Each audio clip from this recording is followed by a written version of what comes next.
Assalamualaikum warahmatullahi wabarakatuh. Oke teman-teman, kali ini saya akan live ya, insya Allah 60 menit ke depan ya. Teman-teman, kali ini kita akan buat tema, yaitu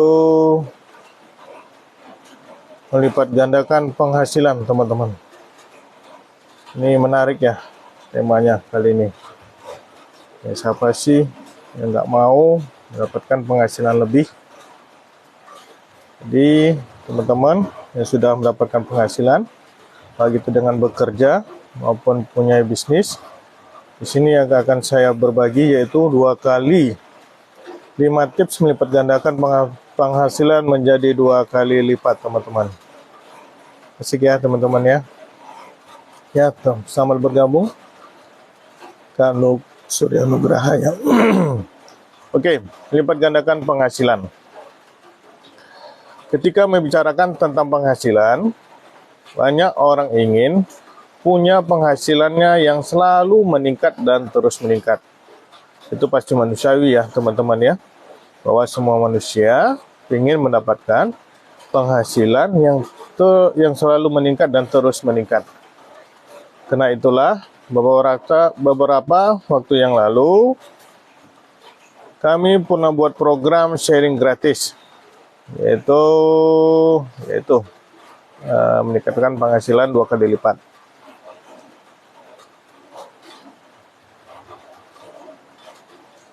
Ya, selamat bergabung Kak Casey ya. Tapi kembali lagi teman-teman, bahwa penghasilan itu ya semata-mata semua karena izin dari Allah Subhanahu wa taala ya teman-teman ya. Jadi bagaimanapun ikhtiar kita, kalau Allah belum mengizinkan ya berarti belum rezeki. Tapi sebaliknya teman-teman, kalau Allah berkehendak tidak ada yang mampu menahannya. Ya KPO, selamat bergabung.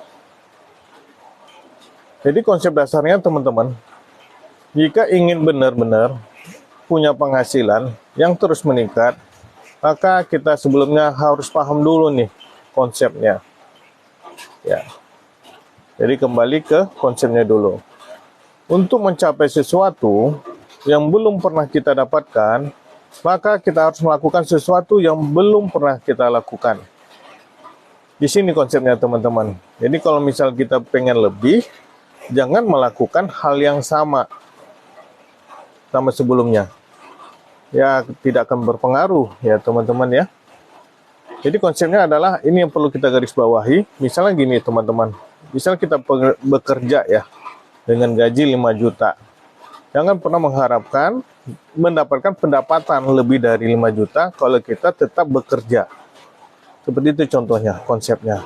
Artinya yaitu kalau mau kita mendapatkan penghasilan yang sama, berarti kita bekerja seperti biasa. Tapi kalau misalnya kita pengen lebih pendapatannya, maka kita harus melakukan lebih dari yang biasanya. Jadi konsepnya saya ulangi adalah untuk mencapai sesuatu yang belum pernah kita dapatkan, maka kita harus melakukan sesuatu yang belum pernah kita lakukan. Ya, selamat bergabung Kak Keisha. Silakan di-share ya teman-teman ya, biar semua mendapatkan manfaat yang sama. Saya ulangi lagi ya teman-teman. Untuk mencapai sesuatu yang belum pernah kita dapatkan, maka kita harus melakukan sesuatu yang belum pernah kita lakukan. Ya, saya ulangi lagi, biar nancep nih. Ya, sama-sama nancep ya. Untuk mencapai sesuatu yang belum pernah kita dapatkan, maka kita harus melakukan sesuatu yang belum pernah kita lakukan. Oke, teman-teman. Jadi, kalimat sederhananya lah, same action, same result. Artinya, aktivitas atau ikhtiar yang sama, maka tidak jauh beda atau hasilnya akan sama juga. Jadi, action yang sama gak akan mengubah hasil. Ya. Artinya hasil ini secara tidak langsung pengaruh ke actionnya. Kalau actionnya gitu-gitu aja, maka hasilnya gitu-gitu aja. Kalau mau lebih hasilnya, maka actionnya harus lebih. Ya, jadi kalau mau hasil berbeda, maka ubahlah actionnya. Lakukan hal yang belum pernah dilakukan, maka akan dapat hasil yang belum pernah dirasakan. Ya, jadi intinya teman-teman adalah lakukan hal yang belum pernah dilakukan, maka akan dapatkan hasil yang belum pernah dirasakan. Ya, ya teman-teman silakan di-share ya. Siaran live ini sangat bermanfaat videonya menurut saya ya, karena di sini akan menambah penghasilan teman-teman ya, dengan cara yang benar, dengan cara yang halal. Ini kita masih cerita konsep ya. Saya ulangi lagi, lakukanlah hal yang belum pernah dilakukan, maka akan mendapatkan hasil yang belum pernah dirasakan. Jadi teman-teman punya mimpi yang besar, artinya kita actionnya atau strateginya harus besar ya. Jadi untuk benar-benar merasakan penghasilan yang terus bertambah, maka kita harus melakukan sesuatu yang berbeda ya. Jadi bagi teman-teman yang menginginkan atau ingin merasakan penghasilan terus bertambah, maka kita harus melakukan sesuatu yang berbeda. Sesuatu yang belum pernah Anda lakukan, karena kalau yang dilakukan masih sama, maka hasilnya akan sama juga. Ya, ini yang perlu digarisbawahi, bahwa kalau kita melakukan hal yang sama, maka hasilnya sama juga. Artinya kalau kita pengen yang berbeda, maka kita harus melakukan sesuatu yang berbeda. Ya, itu berbanding lurus ya teman-teman ya. Kalau hasilnya mau lebih, maka actionnya harus lebih.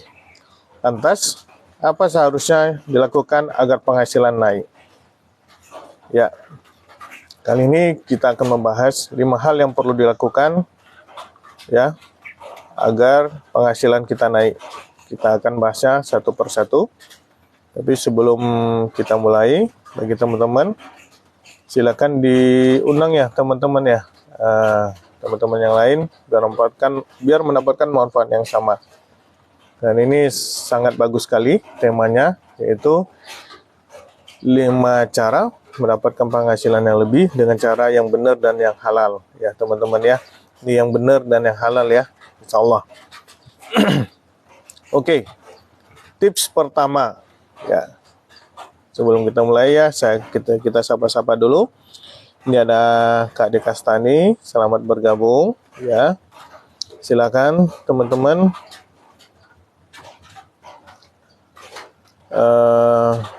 dibagikan live ini ya. Kak Shima selamat bergabung, Kak Salmasa ya selamat bergabung ya.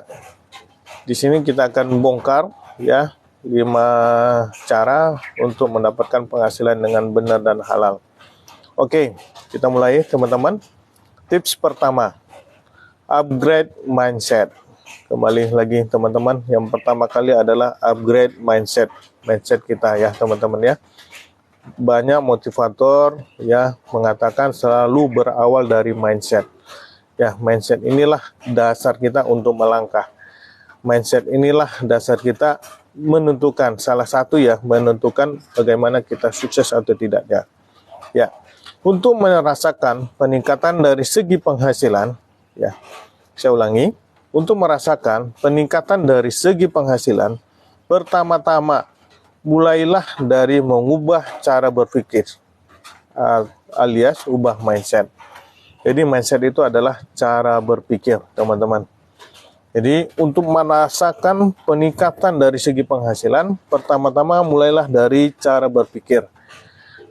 Atau ubahlah mindset kita ya. Beda mindset, beda hasil insya Allah.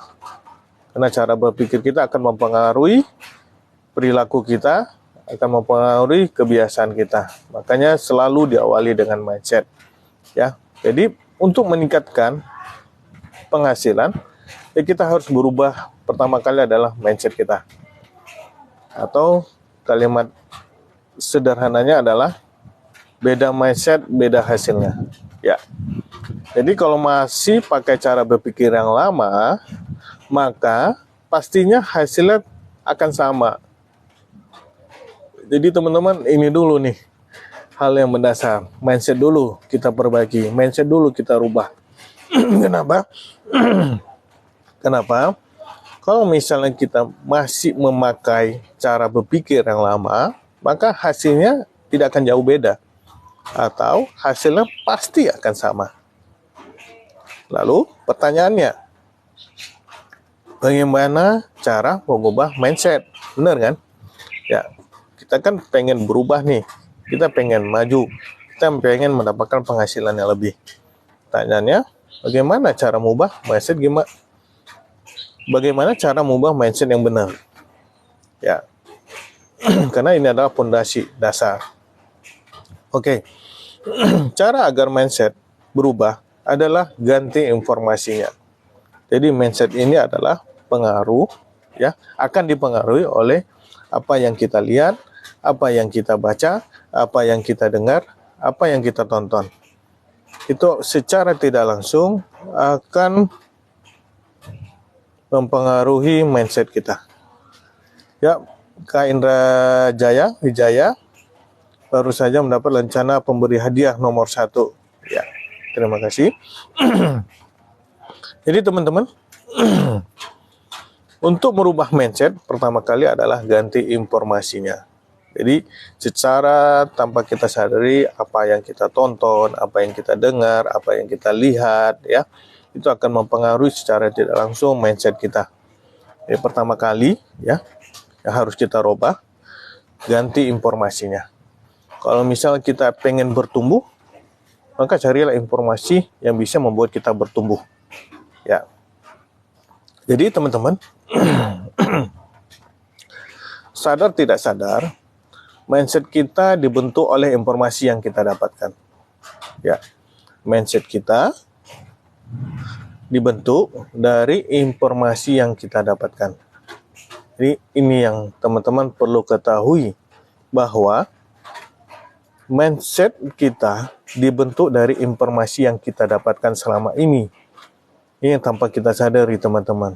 Jadi teman-teman harus mengganti informasinya yang benar agar mindset kita benar. Ya.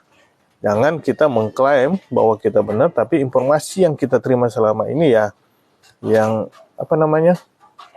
istilahnya sekarang yang toksik lah, yang negatif lah, itu dulu yang perlu kita perbaiki. Coba teman-teman mulai saat ini benar-benar dikawal atau dijaga ya, mata kita, pendengaran kita ya, segala informasi yang masuk, yang kita terima, coba lebih disaring lagi, kita pilah-pilah lagi ya. Pilihlah informasi yang benar ya. Kenapa? Karena itu yang akan mempengaruhi mindset kita. Jadi informasi itu ya sederhana. Informasi yang kita terima, informasi yang kita dengar, informasi yang kita rasakan, coba dipilah-pilah lagi, jauhi toksiknya ya, jauhi yang negatifnya ya, agar mindset kita benar. Agar mindset kita terjauh dari yang negatif. Ya. Saya ulangi lagi ya. Jadi, agar mindset berubah, maka gantilah informasinya. Sadar nggak sadar, mindset kita dibentuk dari informasi yang kita dapatkan. Saya ulangi lagi. Mindset kita dibentuk dari informasi yang kita dapatkan. Kalau informasinya negatif, maka mindsetnya jadi negatif. Saya ulangi lagi. Kalau informasinya negatif, maka mindsetnya jadi negatif. Kalau informasinya positif, maka mindsetnya akan jadi positif. Jadi teman-teman, boleh juga lingkungannya dirubah. Kenapa? Dari lingkungan inilah kita akan mendapatkan informasi yang kita terima selama ini. Jadi artinya kita pilah-pilah. Kalau misalnya lingkungan kita positif, lingkungan kita baik, kita akan menerima informasi secara tidak langsung yang baik-baik ya, yang positif. Jadi, satu yang kita hindari yaitu informasi negatif ya. Karena akan mempengaruhi mindset yang negatif. Ya, kita sapa lagi. Mbak Len, selamat bergabung. Kak Izon, selamat bergabung ya. Silahkan di-share ya teman-teman. Biar teman-teman yang lain dapat merasakan manfaat yang sama ya. Oke. Langkah pertama mengubah mindset adalah kurang-kurangilah ngurusin orang lain. Atau dikenal seperti sekarang ini adalah kepo ya teman-teman ya. Jadi ini tanpa kita sadari hal sepele ya. Kita paling seneng nih ngurusi orang lain, paling seneng nih mengomentari orang lain, paling seneng nih melihat orang susah, orang lagi cerai, orang lagi berantem ya. Ya itu manusiawi ya teman-teman ya. Tetapi agar mindset kita benar, maka kurang-kurangilah ya. Memang kita nggak bisa secara signifikan ya langsung menghilangkan, tapi teman-teman bisa mengurangilah ya, mengurangi pelan-pelan ya, sampai kita tidak lagi melakukannya. Ini demi mindset yang benar. Yaitu kurangilah mengurusi urusan orang lain. Saya minum dulu ya teman-teman ya. Bismillah. Jadi cara mengubah mindset langkah pertama adalah kurang-kurangilah mengurusi urusan orang lain, atau lebih dikenal kepo ya kalau istilah sekarang. Jadi sebenarnya hidup kita ini lebih bahagia kalau kita beda ya sama apatis ya. Kalau kepo ini ya urusan orang lain, tapi kalau apatis itu sesuatu kemanusiaan, kita harus ikut dong ya, atau kita ingin membantu, beda lagi. Kalau kepo ini ya kita pengen tahu aja, beda sama kita pengen membantu, beda ya. Teman-teman harus bedakan antara apatis dengan kepo. Kalau kepo itu hanya sebatas ingin tahu ya, kalau ya kepo itu hanya sebatas ingin tahu. Yang benar itu adalah kita tahu, kita akan mau membantu, itu yang benar ya, bukan hanya tahu aja. Itu yang kita kurangi, kurang-kurangnya mengurusi orang lain ya. Kalau kepo buat diri kita jadi produktif, oke aja ya. Jadi kalau misalnya kepo tentang ilmu ya, kepo tentang pengalaman orang lain, kepo tentang skill orang lain, itu is okay. Kenapa? Karena itu positif ya. Kalau hal-hal yang gibah gitu ya, yang fitnah ya, yang belum jelas kebenarannya, ya nggak usah. Lebih baik kita mengupgrade diri kita, mengupgrade ilmu kita ya, mengubah mindset kita ya. Ya, kenapa? Karena kepo itu bukan hanya menghabisin waktu, tapi menambah dosa. Ya, sama. Saya masih ada rasa-rasa kepo juga ya, teman-teman. Tapi ya, mari-marilah kita sama-sama coba, kita kurang-kurangi ya rasa kepo itu. Kita kurangi mengurusi urusan orang lain ya. Tapi sebaliknya, kalau kepo yang positif, bukan kepo yang positif ya, tapi kalau kepo kita mencari informasi yang bermanfaat, itu is okay. Artinya ada insight ya di sana, itu insight yang bermanfaat bagi kita, itu bagus, itu boleh, malah dianjurkan ya. Rasa keingintahuan kita yang besar itu tentang sesuatu ya, tentang sesuatu yang bermanfaat, tentang ilmu yang bermanfaat, itu baik. Apalagi teman-teman yang ikut live sekarang itu ya, itu luar biasa ya. Teman-teman bisa juga ya kalau bisa jangan teman aja yang dapatkan manfaat yang nonton live saat ini. Teman-teman bisa share juga live ini ya, dan teman-teman yang lain atau keluarga yang lain dapatkan manfaat yang sama ya. Jadi bagaimana kepo yang positif itu ya. Nah, ini asik nih. Bagaimana? Assalamualaikum Ustaz. Ya, waalaikumsalam. Maaf ya, saya bukan Ustaz nih. Kebetulan habis sholat subuh tadi. Jadi sekalian aja pakai kopiannya. Jadi bagaimana kepo itu diganti dengan informasi yang bermanfaat, yaitu adalah coba isi waktu kita dengan baca buku ya. Isi waktu kita dengan belajar, isi waktu kita mencari inspirasi, isi waktu kita dengan hal-hal yang positif. Jadi teman-teman menonton live ini, yang menurut saya ya, ini hal yang positif ya.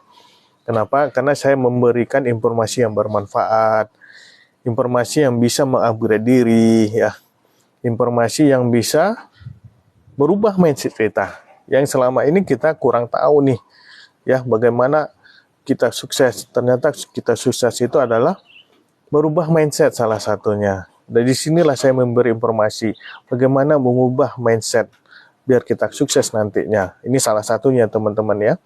Jadi ikhtiar kita salah satunya ya ini, merubah mindset kita. Bagaimana mengubah mindsetnya? Salah satunya adalah mengubah informasi yang kita terima selama ini, ya. Informasi yang tanpa kita sadari itu akan mempengaruhi mindset kita.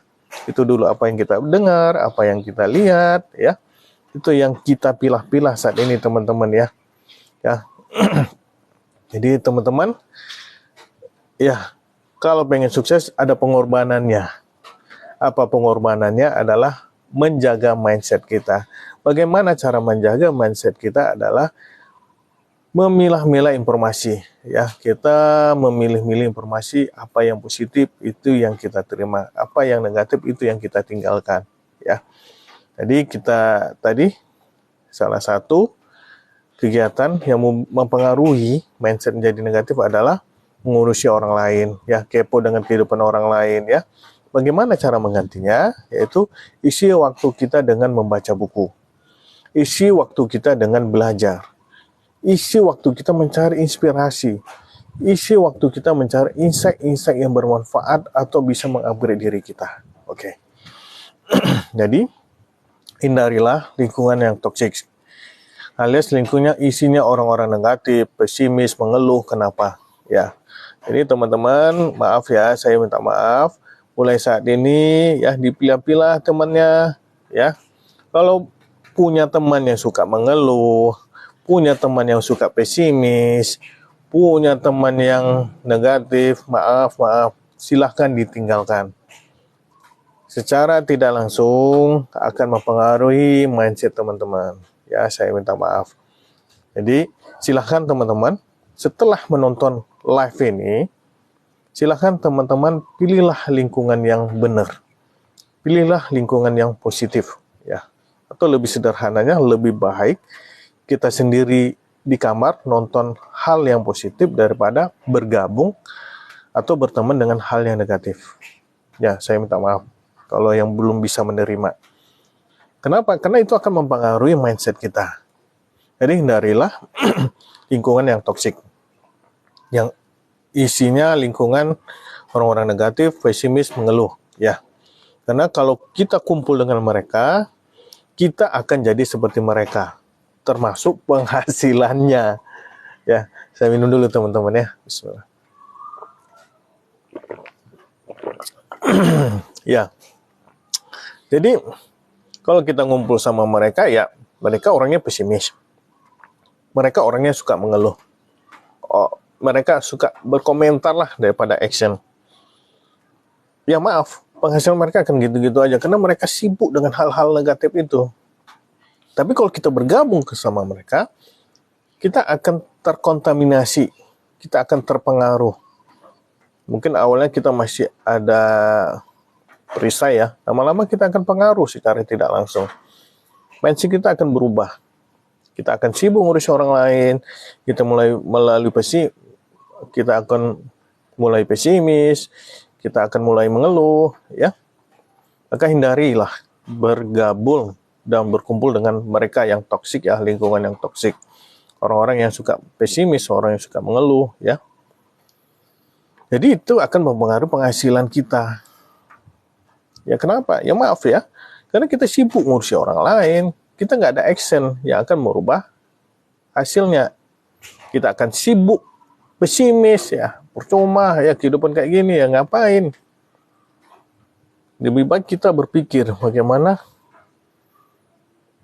melakukan lebih biar mendapatkan hasil yang lebih, ya. Live sebelumnya saya sudah buat itu 9 jurus mendapatkan penghasilan dari TikTok. Itu kan hal positif. Artinya kalau teman-teman mau ya action, teman-teman bisa merubah nasib teman-teman. Ya, live pertama udah saya buat tuh videonya. Ya maaf, jadi kita nggak ada alasan. Lebih baik kita disibukkan dengan hal-hal yang itu, yang positif, yang bisa mendapatkan cuan, yang bisa mendapatkan penghasilan. Daripada kita bergabung, ya, berteman dengan orang-orang yang pesimis, orang-orang suka mengeluh. Jadi di sini di garis bawahnya adalah teman-teman harus lebih selektif lagi ya untuk memilih teman-temannya. Ya saya minta maaf ya, tapi ini harus kita lakukan. Inilah salah satu pengorbanan kita. kita harus memilih lebih selektif lagi, memilih orang-orang yang paling dekat dengan kita. Ya. Jadi pertanyaannya, orang-orang seperti apa yang harus saya temani? Orang-orang seperti apa yang harus saya temani? Oke, teman-teman boleh di list ini. Orang seperti apa yang harus teman-teman dekati? Orang seperti apa yang harus teman-teman temani? Ya. Pertama adalah orang yang inspiratif. Ya, orang yang inspiratif.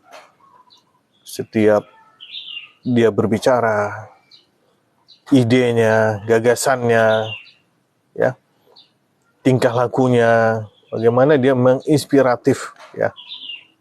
Ya, bisa dengan cara berpakaiannya, begitu juga dengan aksesorisnya dia gunakan, itu bisa menginspiratif. Ya, contohnya ya, seorang wanita yang menggunakan jilbab yang besar, itu akan menginspirasi wanita yang lain. Ternyata dia cantik juga ya pakai jilbab yang besar. Itu contohnya teman-teman ya. Itu orang yang inspiratif. Melihat tingkah lakunya, gaya bicaranya, ya, itu akan menginspirasi. Wah, ternyata lebih terjaga orang yang menggunakan jilbab besar, contohnya ya teman-teman ya. Itu orang inspiratif. Jadi teman-teman harus selektif lagi nih. Ini saya udah kasih bocoran nih. Orang atau teman yang perlu teman-teman dekati. Itu ada 4. Itu yang pertama adalah orang yang inspiratif. Ya, teman-teman kan punya banyak nih. Teman-teman baik di sekolah, ketika kuliah, ketika kerja. Teman-teman tinggal ditargetkan. Siapa sih di lingkungan kerja saya yang termasuk kategori orang yang inspiratif? Nah, ini yang saya temani.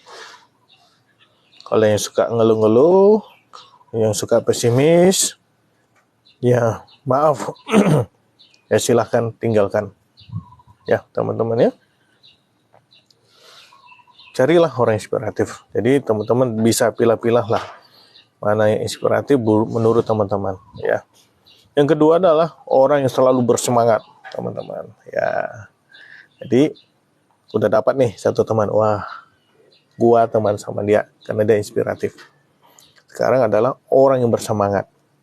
Jadi teman-teman harus cari lagi nih orang yang selalu bersemangat. Semangat. Dia nggak peduli apa yang terjadi, dia nggak peduli apa masalahnya, dia selalu bersemangat.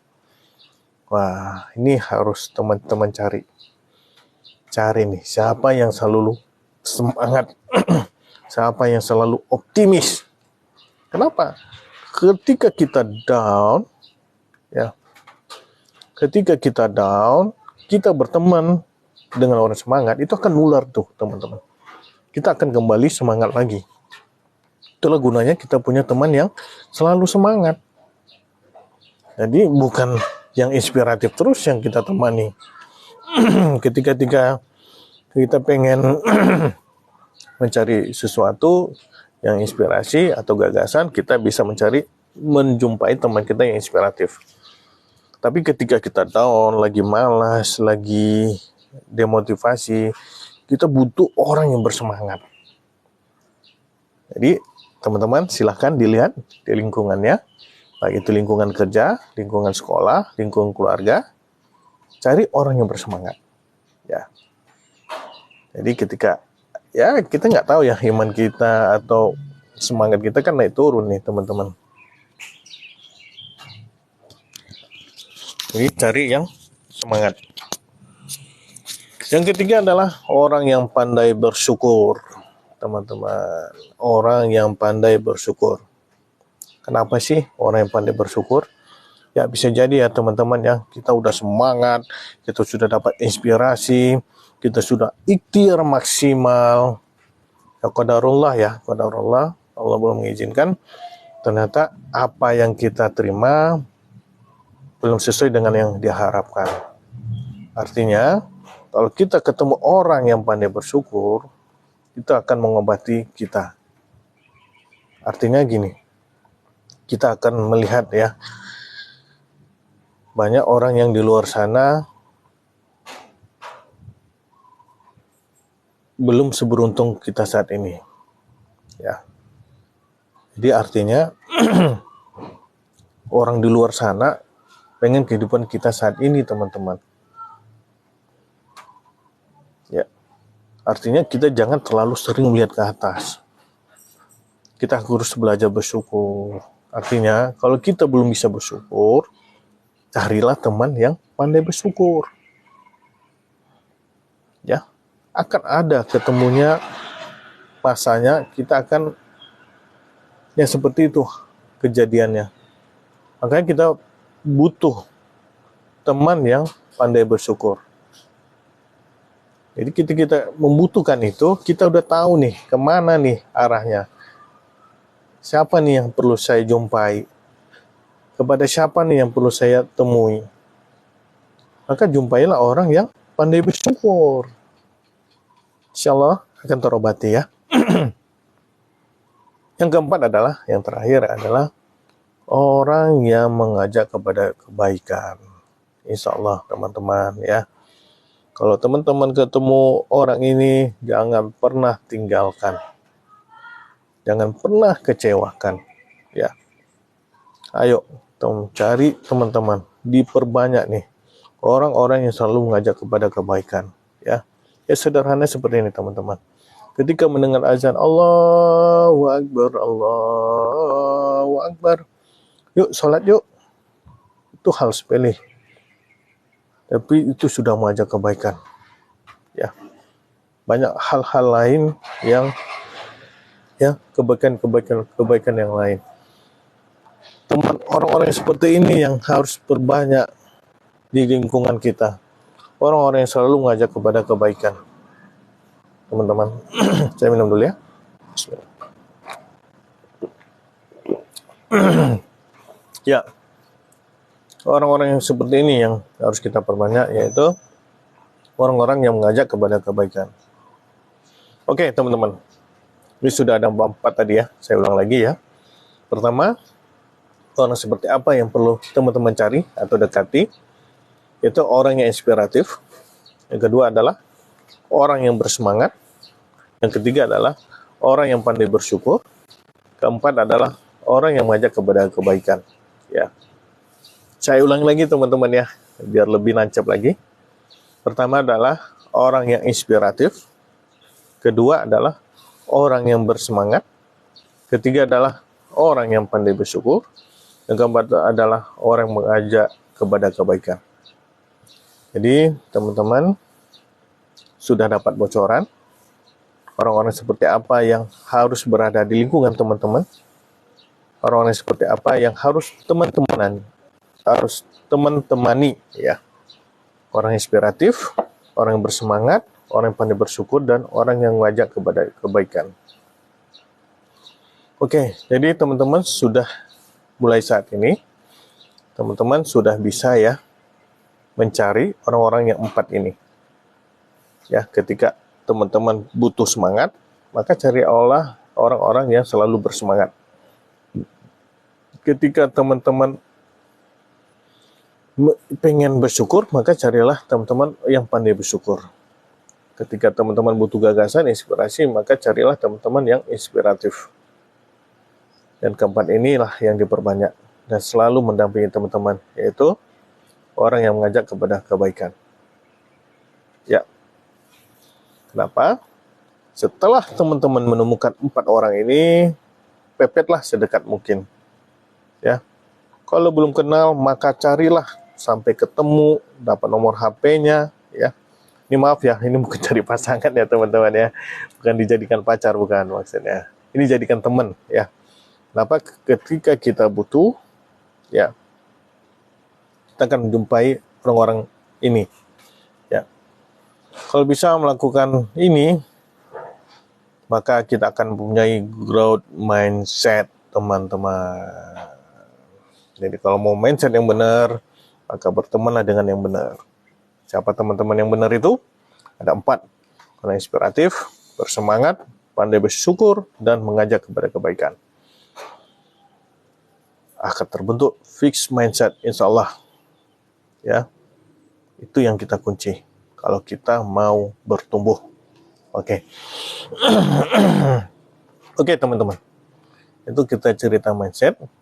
Jadi kalau misalnya cara berpikir kita sudah berubah, insya Allah action kita akan berubah. Ya. Kenapa? Karena action itu dipengaruhi oleh mindset kita. Jadi kalau misalnya kita ingin berubah, maka rubahlah mindsetnya. Insya Allah hasil akan berubah. Ya, semua dengan izin Allah ya. Tapi salah satu ikhtiar kita ya ini. Kalau kita mau action kita berubah, maka rubahlah mindsetnya. Ya, cara berpikirnya yang harus berubah, harus bertumbuh. Dan insya Allah saldo rekening kita akan ikut-ikutan berubah. Ya, kenapa? Karena kalau kita mindset kita benar, perilaku kita benar, action kita benar, maka saldo rekening kita akan benar juga. Oke, itu baru tips yang pertama. Tips yang kedua, ya.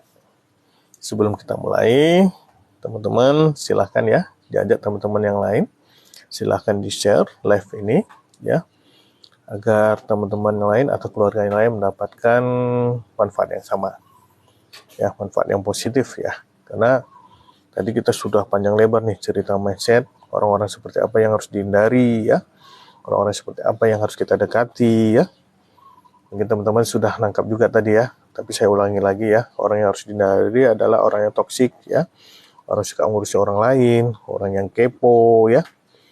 Terus orang-orang yang perlu kita dekati itu ada 4, yaitu pertama adalah orang yang inspiratif, kedua adalah orang yang selalu bersemangat, ketiga adalah orang yang pandai bersyukur, yang keempat adalah orang yang suka mengajak kebaikan.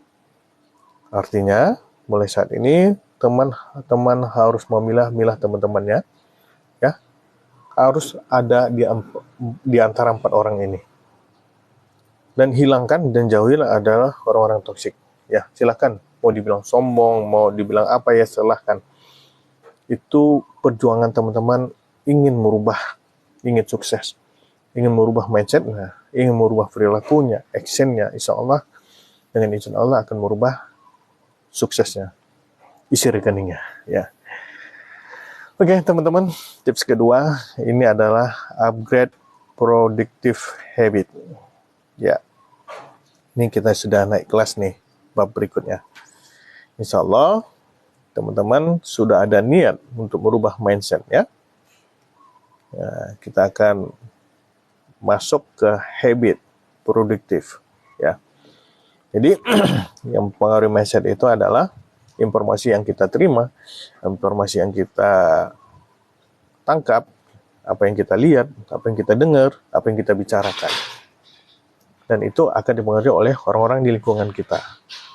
Maka orang-orang lingkungan kita inilah yang harus kita jaga, ya. Jangan, kita harus terhindar dari orang-orang yang toksik, ya. Oke.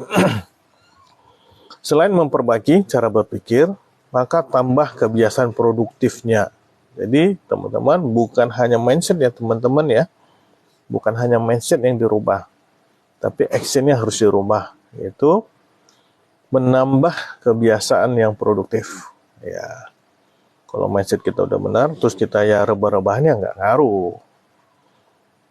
Ya, jadi kalau cara berpikir mindset kita udah benar, kita tambah nih kebiasaan yang selama ini, tapi yang produktif. Itu bedanya. Kita mindset udah benar nih, kebiasaan sudah kita cicil nih, biar menjadi yang baik. Tapi masih kurang, kita harus tambah 1 kebiasaan yang produktif. Ya,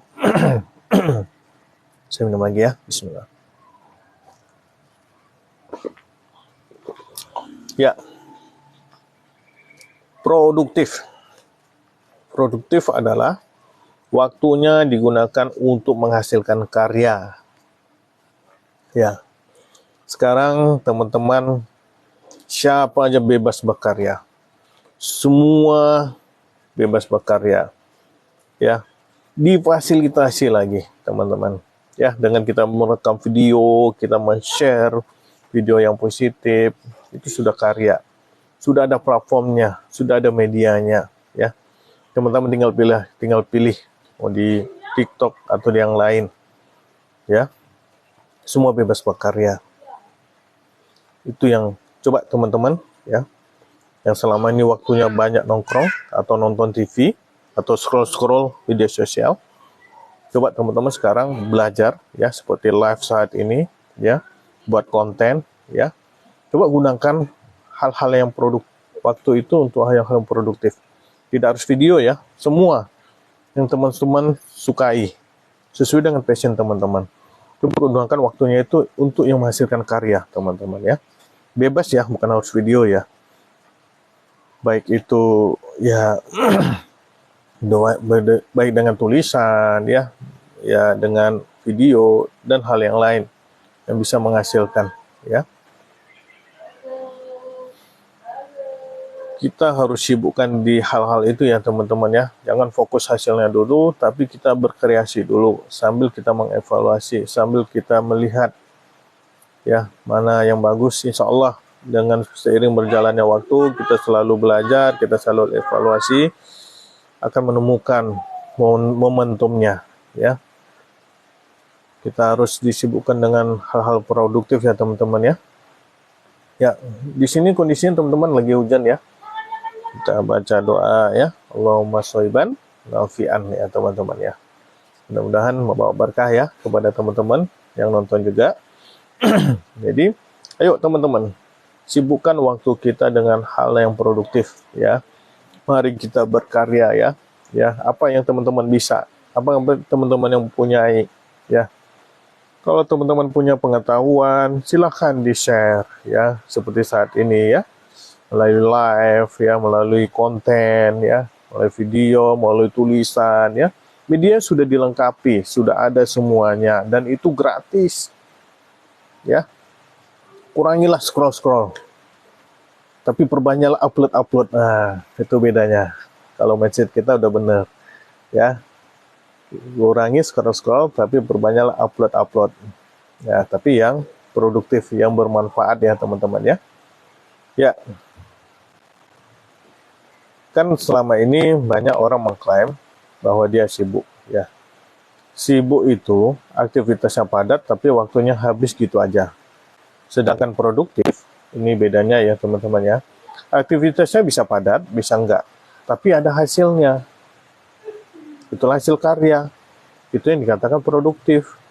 Beda kita sibuk aktivitas padat, sibuk jalan sana, jalan sini, jalan sama pacar, antar sana, antar sini, waktunya habis, tapi hasilnya nggak kelihatan. Tapi kalau misalnya kita yang dikatakan produktif adalah kita memperbanyak merekam, sharing, menulis, tapi hasilnya ada. Ya, kita merekam nih, hasilnya ada video konten, ya.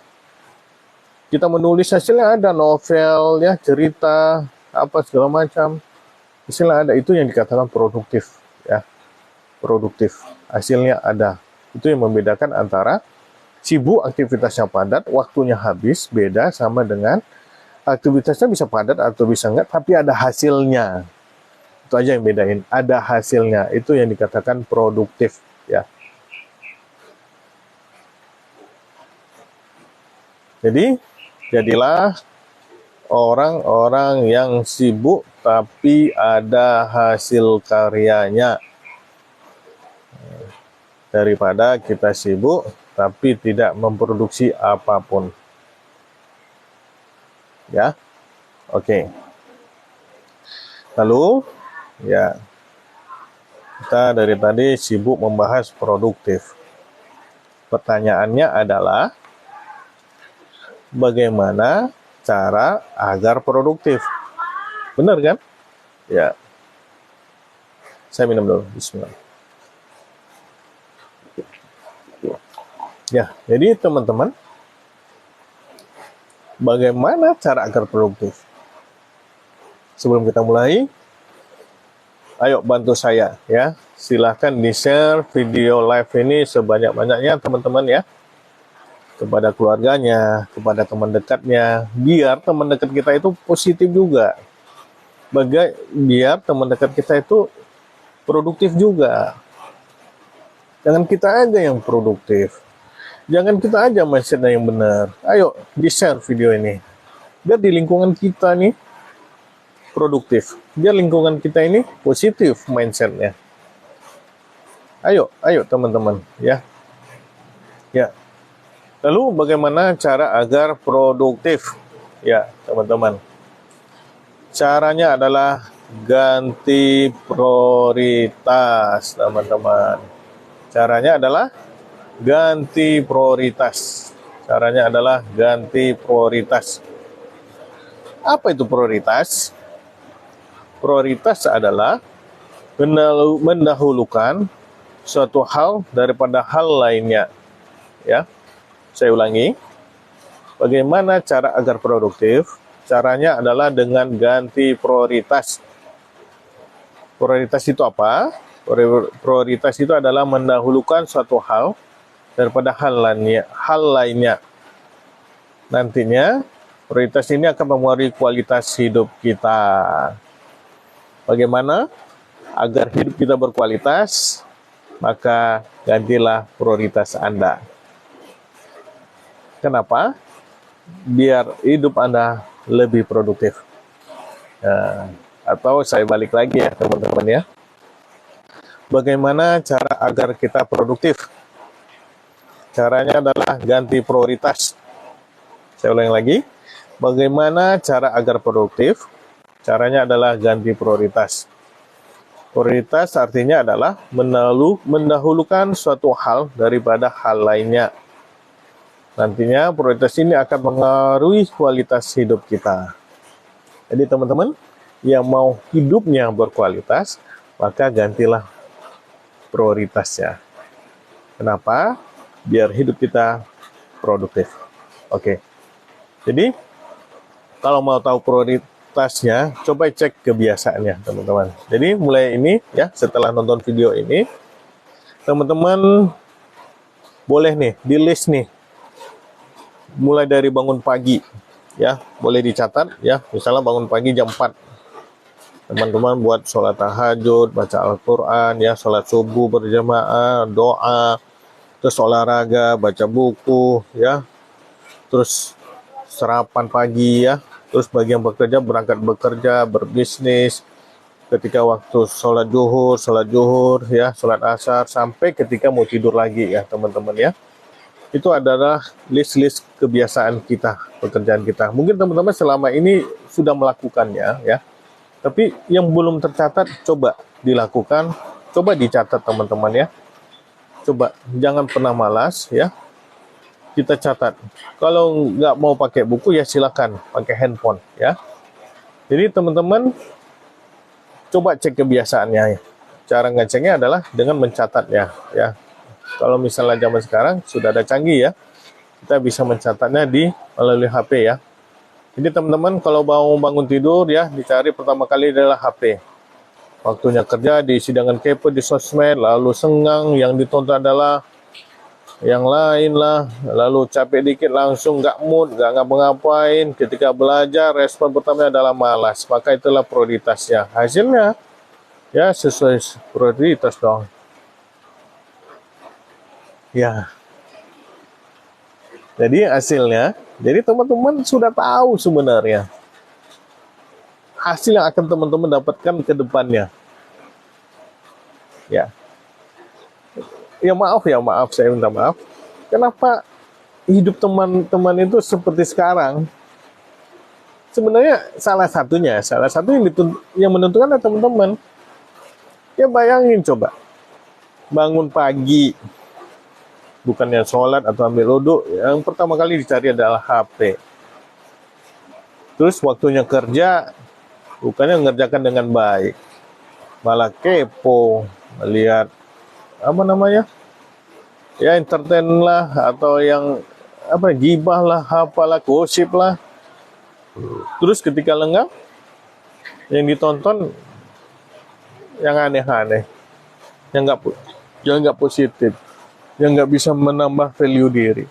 yang nggak bisa meng-upgrade diri. Terus disuruh belajar, malas. Terus kebanyakan capeknya, kebanyakan nggak moodnya. Kalau itu jadi prioritas kita, ya udah, itulah nasib teman-teman, nasib kita lah ya, nasib kita sekarang. Jadi jangan salahkan siapa-siapapun. Jadi salah satu yang menentukan nasib kita adalah diri kita sendiri. Apa yang kita lakukan selama ini, ya. Makanya apa yang kita list ya, coba teman-teman dicatat ya. Mulai dari bangun pagi ya, boleh dicatat melalui handphonenya atau di buku. Coba dicatat, dilihat ya. Terus evaluasi apa aja yang udah aku lakukan. Dari bangun jam 4 atau jam 5 sampai tidur jam 9 atau jam 10. Ada nggak hal yang positif? Ada nggak hal yang produktif? Atau ada nggak hal yang negatif? Ini bisa teman-teman jadi bahan evaluasi. Jadi jangan pernah malas. Jangan ada istilah yang bad mood atau nggak mood-moodan. Dari sini hal kecil harus kita mulai. Inilah fondasi kita. Kalau nasib kita mau berubah, kalau mau isi rekening kita berubah, kita mulai dari sini teman-teman. Ya bisa ya teman-teman ya. Nah, ya, jadi kalau kita mau jadi orang produktif, coba tanya ke diri sendiri. Yang saya lakukan ini ada nggak dampak positif ke masa depan? Ya. Yang saya lakukan saat ini ada nggak dampak positifnya ke masa depan? Tanya ke diri sendiri. Kita sudah banyak nih list kegiatannya. Pertanyaannya, ada nggak dampak positifnya ke masa depan? Contohnya ya teman-teman ya, bangun pagi, kita olahraga, lari ya. Coba tanya, ada nggak masa depannya? Ada. Biar tubuh kita sehat, tulang kita kuat, ya, jantung kita sehat. Insya Allah akan terhindar dari penyakit. Ya, itu contohnya. Ya. Terus contohnya lagi, begadang malam, tidur jam 12, jam 1. Coba tanya, ada nggak dampak positifnya ke masa depan? Ada. Penyakit itu dampak negatif, maka harus kita tinggalkan. Jadi formulanya itu teman-teman ya. Yang saya lakukan saat ini, ada nggak dampak positifnya masa depan? Ya, saya ulangi lagi, tanya ke diri sendiri, yang saya lakukan saat ini, ada nggak dampak positifnya ke masa depan? Kalau tidak ada, tinggalkan. Kalau ada, pertahankan. Ya, yang kita lakukan saat ini, jika ada dampak positif masa depan, lanjutkan, ya. Kalau tidak ada, tinggalkan. Ya. Jadi, kesalahan orang yang nggak produktif adalah sering terjebak di hal-hal yang nggak berpengaruh ke masa depannya. Ya.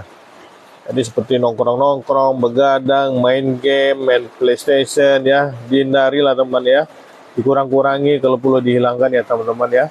Yang kebiasaannya suka suka main Mobile Legend, main PlayStation, yang suka nongkrong ya, hal-hal yang kurang bermanfaat ya. Kalau tidak ada pengaruhnya ke masa depan, ya silahkan tinggalkan teman-teman. Ya, kita banyak terjebak di hal-hal tersebut ya. Karena itu, kalau akan melakukan hal yang nggak ada pengaruh buat masa depan, ya tinggalkan aja ya.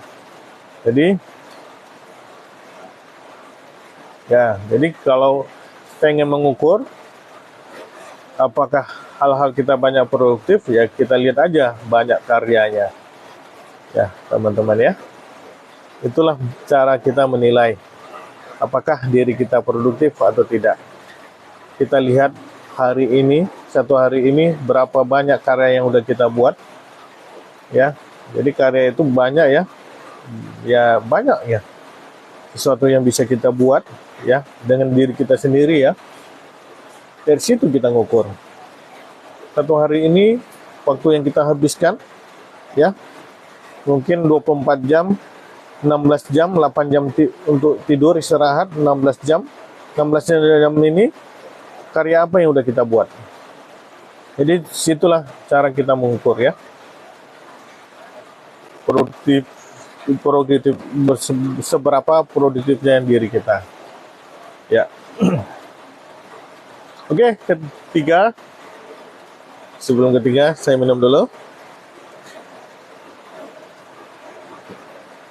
Ya, teman-teman, silakan ya, diundang temannya yang lain, biar merasakan manfaat yang sama, ya.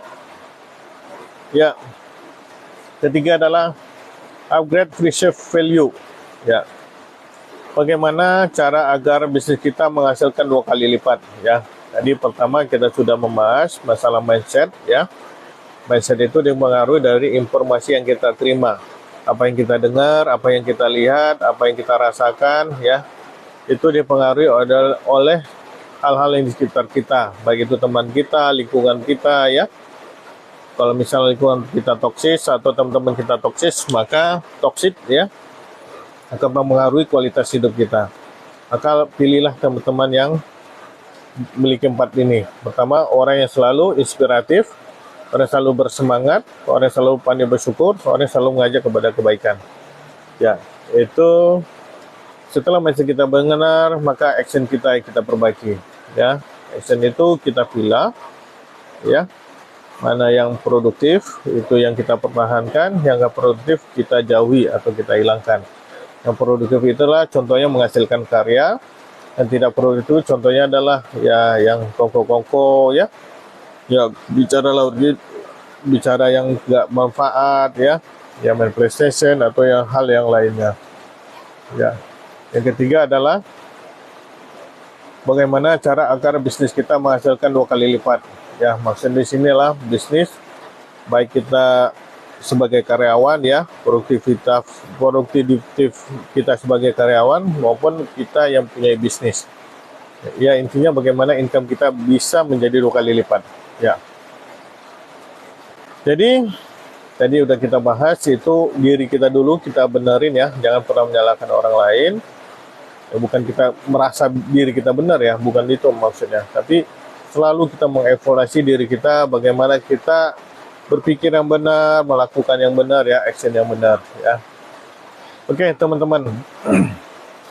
Bagi teman-teman, ya, tadi udah kita bahas. Kalau kita bisa melakukan hal yang sama, maka hasilnya akan sama. Ya, saya minta maaf teman-teman, kalau misalnya dulu teman-teman bisnisnya satu doang, ya, maka hasilnya akan sama dengan saat ini. Ya, begitu juga kalau teman-teman, saya minta maaf lagi, kalau teman-teman karyawan, ya, hasilnya akan sama. Gajinya segitu juga. Tapi bedanya, kalau teman-teman dulu karyawan, sekarang teman-teman tambah bisnis, ya.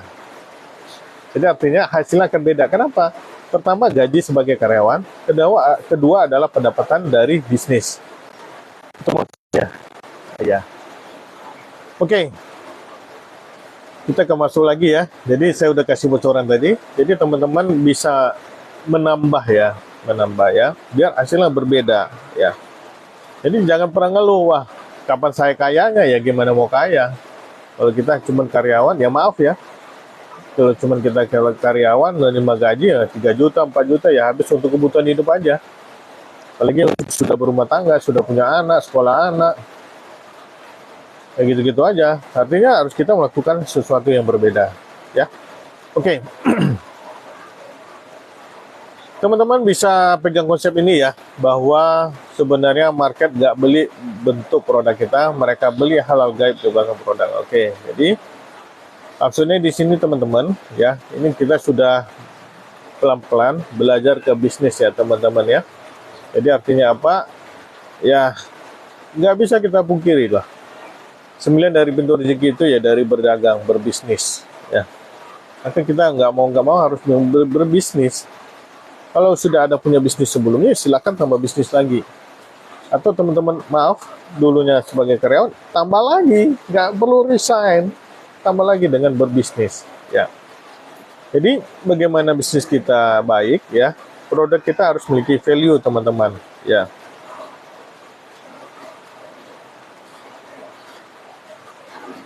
Ya, sederhananya gini, teman-teman ya. Kalau misalnya kita tinggal di lingkungan persawahan ya, kan sederhana gini. Padi itu ya, atau beras lah ya. Beras itu kan berasal dari padi. Ya. Padi itu kan ditanam di sawah. Bener kan? Ya, saya ulangi lagi nih. Ini beras. Ya, kita makan nasi. Ya, nasi itu berasal dari beras. Beras itu berasal dari padi. Yang anehnya, ini di sini anehnya. Kita makan nasi, nasinya berasal dari beras. Beras itu kan kita beli di toko. Kenapa nggak kita belinya di sawah? Kan tanamnya di sawah. Dari padi, ya. Ya di situ, teman-teman. Kenapa harus beli di toko? Ya, kenapa harus beli di toko? Nah, jadi gini, teman-teman. Kita benar, kita makannya nasi, tapi kan di situ ada lauk pauknya, ada sayurannya, ada diolah lagi, ada digoreng, butuh bawang goreng, butuh minyak goreng, butuh garam, segala macam. Jadi artinya, ketika kita ingin beli beras, kalau kita ke sawah kan cuma bisa beli padi atau beli beras ya. Tapi coba kita beli di toko, kita bisa beli beras, bisa kita beli garam, ya, bisa beli apa namanya? Minyak goreng. Artinya apa? Lebih praktis, teman-teman. Kita hanya mengunjungi satu toko ya, swalayan atau supermarket atau apalah namanya, kita bisa beli segalanya sesuai kebutuhan kita ya. Ya, jadi artinya value itu adalah lebih praktis, lebih nyaman, lebih cepat, lebih mudah, lebih efisien. Itulah yang dikatakan value, teman-teman. Ya. Jadi kalau kita hanya ke sawah ya habis waktu kita ke sana kan, jauhnya lagi, lamanya lagi. Yang kita dapat hanya beras doang. Coba kita ke toko yang menyediakan value yang lengkap ya. Ada minyak gorengnya, ada garamnya, ada sayur-sayurnya, ya segala macam. Jadi lebih praktis, lebih nyaman, lebih cepat, dan lebih mudah ya. Jadi kembali teman-teman, nah ini udah cerita bisnis nih, tapi teman-teman udah paham lah ya ceritanya tadi ya, kenapa orang lebih banyak ke toko daripada ke sawah ya, karena di toko itu ya lebih lengkap dia, serba ada dia, apa yang dibutuhkan, apa yang kita butuhkan sudah ada ya. Ya, itu adalah value. Jadi kalau mau bisnis naik 2 kali income-nya, maka naikkanlah value yang bisa dirasakan langsung oleh market. Ya, ini pelan-pelan ya, teman-teman ya. Jadi, teman-teman jangan buru-buru berbisnis dulu nih. Jadi, dipahami dulu ya ilmu bisnisnya. Biar kegagalan itu bisa dikurangi. Ya, kita nggak bisa bilang tidak ya. Tidak bisa menghindari kegagalan, tapi bisa kita kurangi kegagalan dengan mendapatkan ilmu bisnisnya. Ya, oke. Bagaimana cara menaikkan income? Ini termasuk bisnis ya. Maka rumusnya adalah naikkan value yang bisa dirasakan langsung oleh market. Ya, siapa market itu adalah orang-orang yang berkumpul ya, teman-teman ya, orang-orang yang calon pembeli kita. Ya, pertanyaannya adalah bagaimana menaikkan value bisa menaikkan penghasilan. Ya tadi ya. Karena begitu value naik, orang-orang mau bayar lebih mahal. Jadi, teman-teman,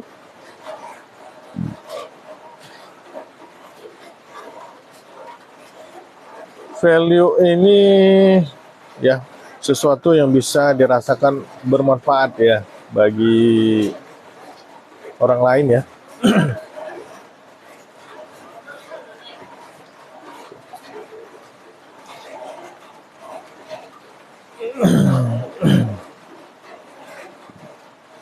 Ini saya contohkan teman-teman ya.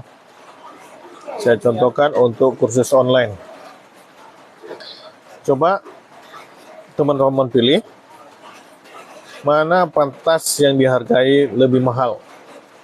Pertama, ya,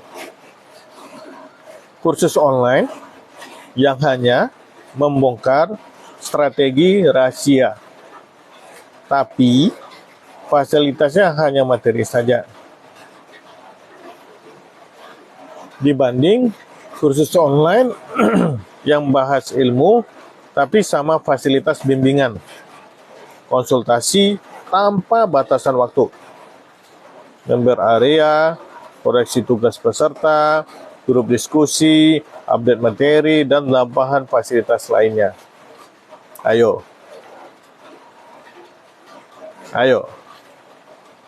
Ya, mana teman-teman pilih? Ya, mana teman-teman pilih kursus online yang hanya membongkar strategi rahasia, tapi fasilitasnya hanya materi saja, dibandingkan kursus online yang bahas ilmu sama fasilitas bimbingan, konsultasi tanpa batasan waktu, member area, koreksi tugas peserta, grup diskusi, update materi, dan tambahan fasilitas lainnya.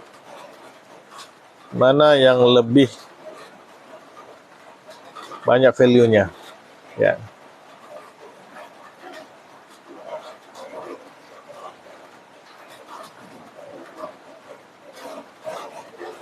Ya.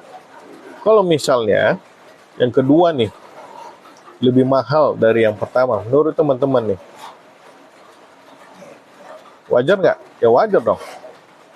Karena value-nya lebih banyak, fasilitasnya lebih banyak. Jadi teman-teman bisa menilai dari situ ya teman-teman ya. Jadi kenapa kita beli tas Hermes ya atau yang lain? Kita bisa merasakan value di sana ya. Apa namanya?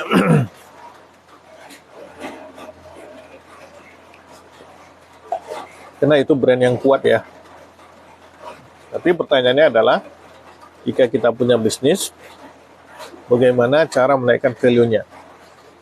Oke, teman-teman bisa melakukan hal ini. Pertama adalah increase benefit.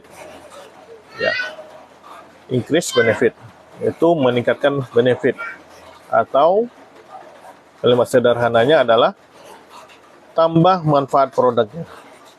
Ya, ada produk, ya, kita tambah manfaatnya. Ya. Sama seperti misalnya nasi putih nih, kita beli dengan harga 3.000, ya. Terus nasi putih yang sama, ini kita tambah kecap, tambah garam, tambah bawang putih, bawang merah, ya, bawang goreng ya. Terus dijadikan nasi goreng. Berapa jadi harganya? Jadi 12.000. Bisa 4 kali lipat. Itu baru nasi putih. Itu maksudnya value. Nasi putih ya, harga 3.000. Dengan nasi putih yang sama, kita tambah kecap, tambah garam, bawang putih, tambah rempah, jadi nasi goreng, dijual berapa? 12.000. Atau malah ada yang jual 15.000. Bisa 5 kali lipat. Ya. Itu bisa kita menambah manfaat produknya. Jadi, kalau produk serupa, cuman bisa A, maka produk Anda harus bisa A dan B dan C. Ya. Itu rahasia bisnisnya. Dengan nambah value kita bisa menjual lebih mahal dengan untung yang lebih besar ya. Kalau produk orang lain hanya menawarkan satu saja manfaat, produk Anda menawarkan 3 manfaat. Kalau produk orang lain bisa menawarkan 3 manfaat, produk Anda menawarkan 7 manfaat, pokoknya manfaatnya harus lebih dari produk yang serupa. Ini manfaatnya teman-teman ya, bukan masalah harga. Jangan nanti produknya sama nih, si Anu jual 20.000, produk yang sama, biar pembeli beli ke kita jual 15.000, toko sebelah jual 10.000, toko sebelah lagi jual 5.000, jual toko sebelah lagi 3.000, untungnya cuma 500. Ya ngapain? Bukan itu maksudnya. Tapi bagaimana produk yang sama, si Anu kasih diskon ini, si Anu kasih bonus ini, si Anu kasih bonus ini yang lebih dari toko A, si B ngasih bonus yang lebih dari toko C. Itu yang kita jual. Produknya sama, tapi harga yang berbeda boleh dong. tapi kita nambahkan value ya teman-teman ya. Oke. Itu menambah manfaat dari produk ya.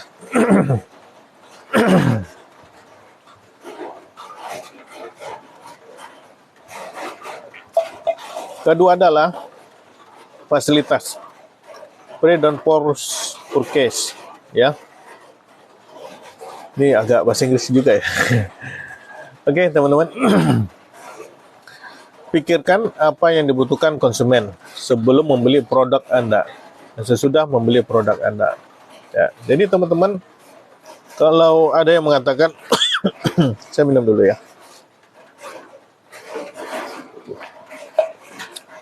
Teman-teman, kalau ada yang mengatakan pembeli itu adalah raja, ya, maksudnya adalah teman-teman bukan si pembeli itu suka-sukanya ya teman-teman ya. Bukan berarti dia diistilahkan seorang raja disebut jadi kayak raja beneran, bukan itu maksudnya. Ya. Maksudnya adalah kita sebagai penjual ya, pembeli adalah raja, maksudnya adalah kita harus pikirkan nih apa yang dibutuhkan oleh raja kita sebelum membeli produknya. Dan sesudah membeli produk kita. Itu maksudnya. Artinya kita sebagai penjual melayani kan, menawarkan pelayanan kepada seorang raja ya. Pembeli adalah raja yang punya kuasa. Jadi kita sebagai penjual ya, kita harus melayani, kita harus memikirkan ya apa yang dibutuhkan oleh konsumen, pembeli sebelum membeli produk ya. Dan apa yang mereka butuhkan sesudah membeli produk. Aneh ya. Kalau kita pikirkan sebelum membeli, wajar dong. Oke. Tapi pertanyaannya, kenapa kita harus memikirkan juga sesudah membeli? Kenapa? Karena sesudah membeli itu menjaga langganan ya, subscribe langganan. Bagaimana pembeli tadi terus-menerus membeli di toko kita, di tempat kita. Itu harus kita pikirkan juga. Contohnya tadi, kita pikirkan kebutuhan konsumen sebelum beli produk. Jadi apa yang mereka butuhkan? Misalnya tempat yang dekat, ya, harga yang sama, ya. Setelah mereka dapatkan, beli, dan terakhir adalah sesudah membeli. Ya, contohnya pelayanan kita, ya, itu akan dia rasakan, ya, proses jual belinya cepat, ya. Itu salah satu value, ya. Itu yang bisa kita jadikan value tambahan. Jadi ini saya kasih contoh lagi teman-teman. Misalnya reseller ya teman-teman ya. Reseller itu anggaplah seorang pembeli ya. Dia seorang pembeli dulu nih resellernya ya. Apa yang dibutuhkan sebelum jadi reseller ya. Jadi kalau teman-teman mau jadi reseller nih contohnya ya. Ini contoh doang. Apa yang dibutuhkan teman-teman yang mau jadi reseller? Ya, jadi reseller ini adalah pebisnis yang tidak memiliki modal lah ya ibaratnya ya. Walaupun ada modalnya nggak terlalu gede lah. Jadi teman-teman, misalnya seorang karyawan pengen berbisnis, jangan buru-buru gede dulu. Ya, saya sarankan jangan buru-buru gede dulu. Tapi coba teman-teman belajar dulu nih jadi reseller. Nah, jadi ketika teman jadi reseller, apa yang teman-teman butuhkan? Yang paling jelas adalah pengetahuan tentang ekosistem bisnis, ya, produk knowledge-nya, gimana alurnya, apa yang kita dapatkan, ya, bagaimana prosesnya. Nah, setelah teman-teman bayangkan dan teman-teman dapatkan, terus teman-teman butuhkan setelah jadi reseller. Apa yang dibutuhkan lagi? Kita udah dapat nih jadi reseller, ya, sudah resmi. Apa yang kita butuhkan? Yang kita butuhkan adalah bimbingan, ya, terus tools marketing, ya. Ya kita kan cuma reseller, mau jual kembali. Yang kita butuhkan adalah apa yang harus lakukan itu kan sebenarnya. Makanya kita butuh bimbingan, amunisi marketing, dan hal sebagainya. Itu teman-teman, contohnya ya. Mudah-mudahan teman sudah mulai memahami ya. Jadi penawar reseller nggak sekedar reseller doang ya. Jadi kan banyak kan teman-teman di luar sana. Mau jadi reseller, ayo harga sekian, jual sekian. Udah. Kasihan nih resellernya. Tapi coba reseller apa yang dibutuhkan ya. Ini ya, caranya seperti ini. Stok kita di sini, pemesanannya ini, berapa hari pengirimannya. Setelah itu, setelah jadi reseller nanti caranya seperti ini. Ya dibimbing ya, ini caranya yang perlu diupdate di sosial medianya ini gitu ya.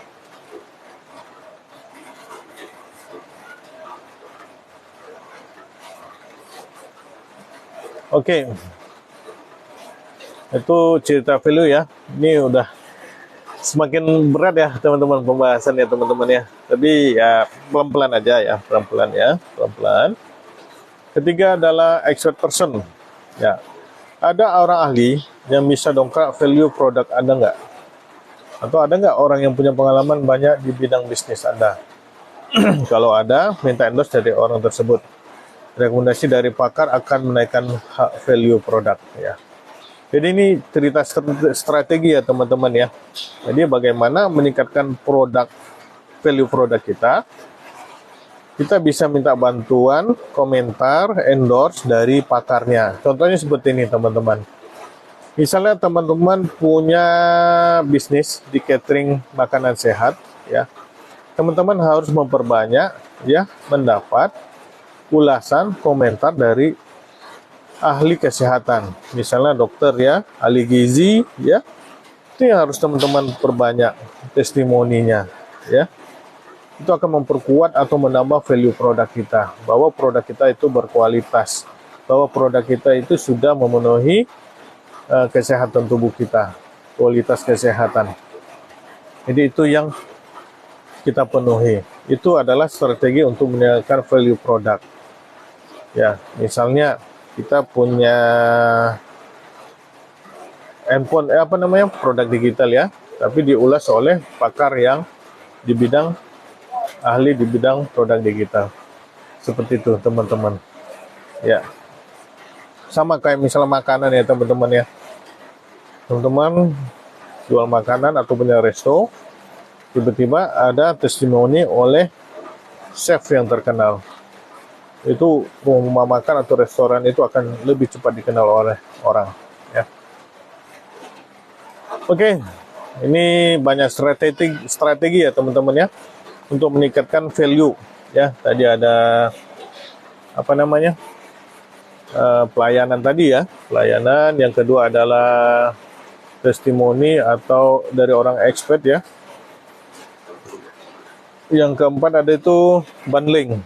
Nah, ini adalah strategi promosi, yaitu menggabungkan penawaran yang satu dengan penawaran lainnya. Misalnya gini teman-teman ya, bundling ini. Misalnya teman-teman berbisnis jual jus lah ya, jual jus. Misalnya jus mangga nih, harganya 10.000. Lalu jus apel harganya 15.000. Kalau orang beli jus apel dan jus mangga, harganya jadi 25.000. Teman-teman bisa menggunakan strategi biar menambah omset. Jus mangga dan jus apel beli sekaligus bisa harganya 20.000. Itu adalah strategi bundling ya. Artinya kalau dari segi margin teman-teman sudah berkurang nih 5.000. Tapi dari segi omset, seharusnya orang beli satu, mangga 10.000, itu dengan ada penawaran lain, bundling, dan beli jus apel sekaligus, maka omset teman-teman bertambah menjadi 10.000 ya. Jadi 20.000. Itu strategi untuk menambah omset. Walaupun ada konsekuensi akan mengurangi marginnya ya. Itu tergantung dari kondisi bisnis kita. Itu hanya strategi. Ya teman-teman ya. Yang kelima adalah service level. Naikkan servisnya ya teman-teman ya. Service level, naikkan servisnya. Pikirkan servis terbaik yang bisa Anda berikan. Tawarkan itu calon pembelinya. Contoh, ini kembali ke kursus online lagi, misalnya bimbingan sepanjang tahun, klaim garansi 3 tahun ya. Jadi teman-teman, itu adalah strateginya ya, memberikan garansi. Sama seperti misalnya barang-barang elektronik ya, garansi 3 tahun, satu garansi 1 tahun. Teman-teman bisa milih nih mana yang lebih menjamin ya. Artinya dengan adanya garansi itu ingin memberikan kesan bahwa produk itu berkualitas, bisa tahan 3 tahun ya, dibanding yang hanya berani memberi garansi 1 tahun. Ya, itu contohnya teman-teman. Oke, jadi itu ya cara menambah value bisnis. Ya, itu banyak strategi ya teman-teman, dan teman-teman bisa mainkan sesuai dengan kreativitasnya masing-masing ya. Saya sudah memberikan cara menambah value sehingga teman-teman bisa menjual produknya lebih mudah dan lebih mahal ya teman-teman ya. Kenapa lebih mahal? Ya sesuai dong, karena value-nya lebih banyak. Ya, tips keempat adalah upgrade offer. Ya, tambah offer artinya tambah penawaran, tapi maksud kami bukan sekedar banyak produk ya. Ya, ini udah mulai ke bisnis ya ceritanya teman-teman ya. Gak apa-apa lah ya, karena ya saya udah bahas tadi di awal. Kalau kita tambah penghasilan ya tambah bisnis ya, salah satunya ya. Kamu seperti tadi, selama ini kita karyawan ya, harus nambah dengan bisnis. Jadi maksud kami bukan sekedar bawanya produknya, maksud kami adalah buat value ladder atau tangga penawaran. Jadi konsepnya bukan banyak produk terus ditawarkan orang-orang yang berbeda, tapi buatlah satu orang mengeluarkan uangnya lebih dari satu kali ke bisnis kita. Jadi di sini teman-teman bisa lebih sederhana lagi. Ini upselling lah sederhananya kalimatnya. Misalnya gini teman-teman, kita ke suatu toko lah ya, kita nggak sebut namanya, yang warnanya merah putih biru itu ya, kuning biru ya. Karena kita beli ke sana ya. Misalnya kita ke sana niatnya cuma beli es krim gitu ya, beli es krim satu nih, tiba-tiba si kasir bilang, nggak sekalian kerupuknya lagi diskon, nggak sekalian beli pulsa kak, nggak sekalian beli ini beli itu. Nah, itu adalah strategi ya, itu dikatakan upselling ya. Kenapa? Karena selama ini ya, kesalahan orang, mereka hanya menawarkan satu penawaran, padahal banyak ya di sekitar itu produk-produk yang kita tawarkan bisa jadi bagian dari itu kebutuhan dari calon pembeli kita. Jadi kita nggak usah ragu, kita harus menawarkan terus ya, kita harus menggali apalagi yang mereka butuhkan, itu yang kita sediakan ya. Jadi itu merupakan salah satu strategi menambah omset juga ya untuk upselling ya. Jadi kalau sudah dapat pembeli, mereka merupakan pembeli yang lainnya atau pembeli lamanya. Padahal orang yang sudah pernah belanja punya kecenderungan untuk mengeluarkan uangnya lebih banyak. Ya, jadi teman-teman, orang yang sudah beli itu lebih baik ya. Jadi menjaga pelanggan itu lebih murah dibandingkan mencari pelanggan baru. Makanya disitulah dibutuhkan pelayanan yang prima. Jangan kita sibuk terus cari pelanggan, sementara repeat ordernya kurang. Justru orang yang sudah merasakan manfaat produk kita, itu yang kita tarik lagi. Karena mereka sudah merasakan. Itu yang kita jaga. Itu biayanya jauh lebih murah. Ya teman-teman ya. Saya minum lagi ya. Udah nih. Saya ngobrol terus. Saya harus banyak minum nih.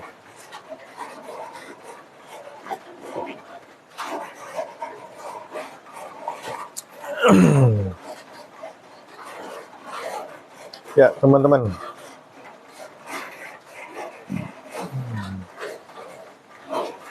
ini saya ada contoh nih teman-teman. Misalnya sebenarnya teman-teman bisnis skincare ya, jadi teman-teman bisa tawarkan. Pertama ya, ini banyak cewek yang tahu ya, penawaran pertama misalnya acne cream contohnya. Oke, beli ya, nggak ada salahnya, memang nggak ada salahnya. Lalu teman-teman tawarkan skincare sketch, beli juga.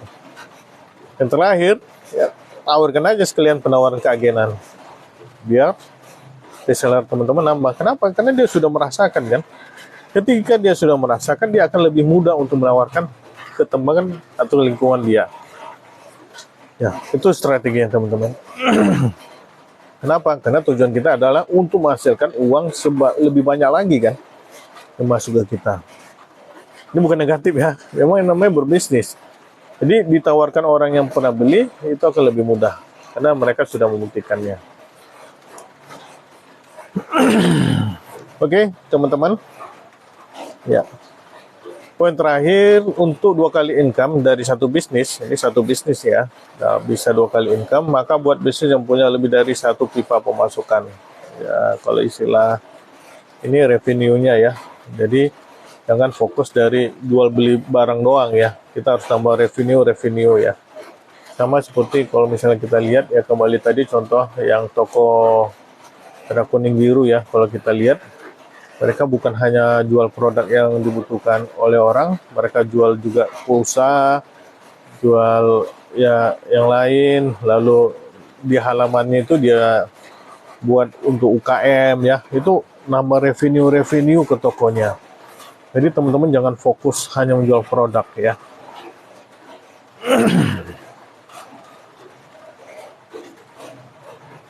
Ya, itu yang teman-teman pikirkan. Apalagi nih revenue yang bisa nambah. Tapi tanpa menghindari core dari bisnisnya teman-teman ya. Jangan nanti misalnya kita jual nasi goreng, kita ajak jual orang sate, jual soto. Jadi bingung orang ini pujasera atau jual apa nih? Nah gitu. Itu tetap harus teman-teman perhatiin juga ya. Jadi ada ketika nama revenue itu tanpa menghilangkan identitas dari bisnis kita.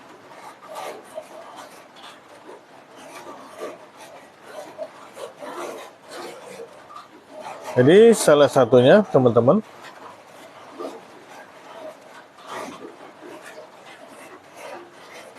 begitu juga ini ya teman-teman strateginya ya. Jadi selain nambah revenue, untuk media promosi kita itu jangan fokus hanya menggunakan satu sosial media. Ya, kalau bisa sosial media yang ada itu kita manfaatkan semuanya. Ya. Baik itu yang gratisan maupun yang berbayar. Ya. Ada juga strategi lain teman-teman, yaitu jalur distribusi ya. Jadi distribusi ini harus kita pahami juga. Apakah kita menggunakan strategi satu tempat, biasanya itu resto ya, yang tidak punya cabang, atau kita mendekatkan diri ke konsumen, ke calon pembeli kita dengan memperbanyak cabang. Itu strategi kita untuk menambah omset juga ya teman-teman ya.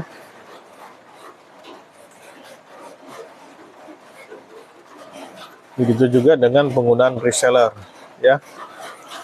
Itu adalah strategi untuk menambah omset juga ya. Ya teman-teman bayangin coba teman-teman, kalau misalnya kita sendiri nih jualan, kita hanya mampu menjual 100. Tapi kalau kita mempunyai reseller 10, yang masing-masing reseller mampu menjual 50 aja ya. Artinya per hari itu bisa menghasilkan 10 kali 50, 500. Dibanding kita menjual hanya sendiri 100. Di situ perbandingannya teman-teman. Dan ini adalah strategi teman-teman ya, untuk menambah omset teman-teman ya. Jadi banyak ini strategi yang udah saya jelaskan tadi. Jadi teman-teman bisa fokus kalau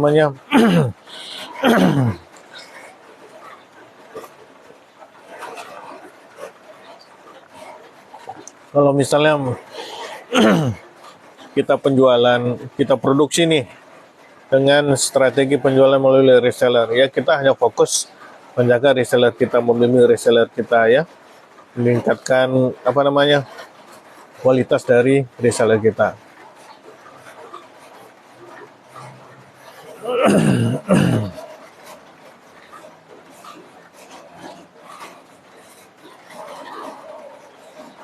Oke, teman-teman. Ini udah 1 jam lebih ya teman-teman ya. Saya pun udah serik-serik juga nih. Udah dari tadi. Tadi minum terus ya. Oke. Ini udah banyak kita bahas tadi ya. Ya mudah-mudahan bermanfaat lah bagi teman-teman ya. Ya mudah-mudahan ini bermanfaat. Teman-teman bisa merasakan manfaatnya juga. Ya, ini udah 90 menit ya teman-teman ya. Terima kasih. Ya, assalamualaikum warahmatullahi wabarakatuh.